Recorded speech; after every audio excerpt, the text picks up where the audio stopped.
Dediğim Mendel'in 3 qanunu var. Morgan qanununda bizi əsas nələr diqqət eləyəcək? Morgan, Mendel öz təcrübələrini aparmışdı noxud bitkisində. Morgan isə öz təcrübələrini aparıb drozofil milçəyində. Drozofil milçəyinin demək bir növdür, milçək növüdür. Drozofil milçəyində 2-8-dir. Yəni 8 dənə xromosom var. Bunu yəni dişi üçün yazsaq yenə 6 üstə gələ XX, erkək üçün yazanda demək xromosomların paylanması 6 üstə gələ XY və onun şəklini yenə burada verilibdir. Baxın, hər birini. Erkəkdə görsən demək XY, dişidə XX-dir. Bu sonuncu cütə əsasən fərqlər. Xromosomlar da 8, yəni 4 cütdə. Xromosomlarını burada verilibdir. Yəni şəkil də düşə bilər. Bunlara həmişə diqqət edin. 2-8'dir. Orada ortalaşın 2 dənə nöqtə var. Hətta o da məsələn ola bilər 4 cüt deyil, hər hansı cütdə 2 dənə homoloji xromosomlar da belə.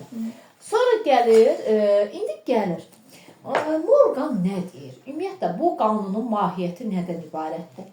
Baxın, siz əgər xromosomun üstündə məsələn biz deyirdik ki, məsələn əlaməti müəyyən edən genlər eyni hərfdirsə biz ona nə deyirdik? Allellər. Məsələn, mən yazırdım. Bunlara deyirdim ki, bu allel genlər eyni sahədə yerləşir. Eyni lokusda yerləşirdi. Bu mənim bunun yanına bir dənə də homoloji xromosom çəkirəm. Bunun da üstünə qeyri-allel.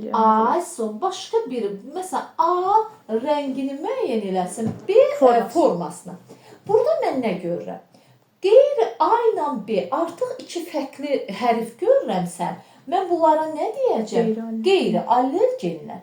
Qeyri-allel genlər burada necədir?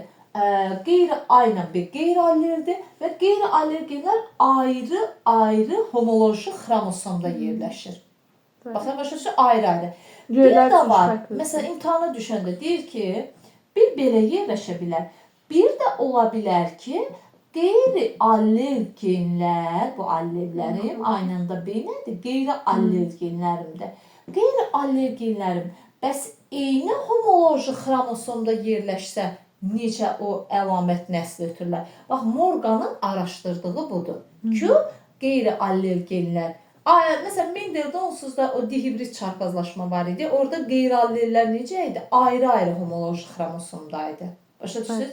Dihibrid çarpazlaşma yazırdı. İndi Morgan da araşdırır ki, qeyri-allel genlər eyni homoloji xromosomda yerləşəndə necə nəslə ötürülür? Və o da öz təcrübəsini drozofil milçəyində apardı. Drozofil milçəyində.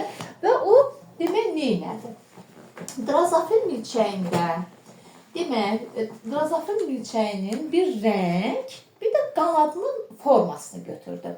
Demək, böyük ayla geni boz bədəni bildirir. Yəni, o milçəklərin rəngi oldu boz. Kiçik A geni ilə qara bədən, qara. Sonra, böyük B varsa, demək, o milçəyin qanadı normaldır. Yəni ki, qanadı var. Normal qanadı bildirir. Kiçik B isə demək, rudiment. Yəni ki, belə deyək də, qalıq halındadır. Milçəklərdə, məsələn, o deyildi ki, sonuncu rudiment bildirir. Başa düşdünüz? İndi, məsələn, mənə deyir ki, boz bədən normal qanadlı milçəkləri yaz. Mən necə yazacağım? Böyük B, homozigotduysa. Başa düşdünüz? Qara bədən, rudiment qanadlı milçəkləri. Aydındır. Mən indi bunu 2 halda yaza bilərəm. Boz bədən, normal qanadlı milçəklərim. Burada qeyri-allel genlərimi ayrı-ayrı homoloji xromosomda. Bu tip yazsam, bu da boz bədən, normal qanadlı. Amma burada necədir? Rəng başqa homoloji xromosomdadır, forma başqadır.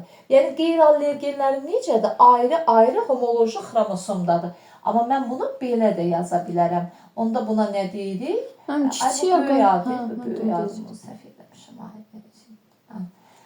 Burada isə necədir? Qeyri-allel genlərim necədir? Eyni homoloji xromosomdadır.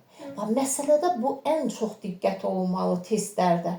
İmtahana yazır, deyir ki, hansı da qeyri-allergenlər eyni xromosomda düşsün.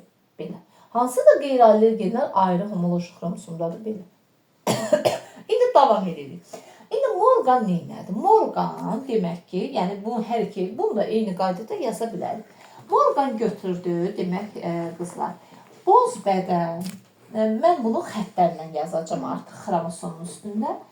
Demək, böyük B-ni çarpazlaşdırdı qara bədən rudiment qanadlı milçəklərlə. Bu oldu boz bədən normal, bu da oldu qara bədən rudiment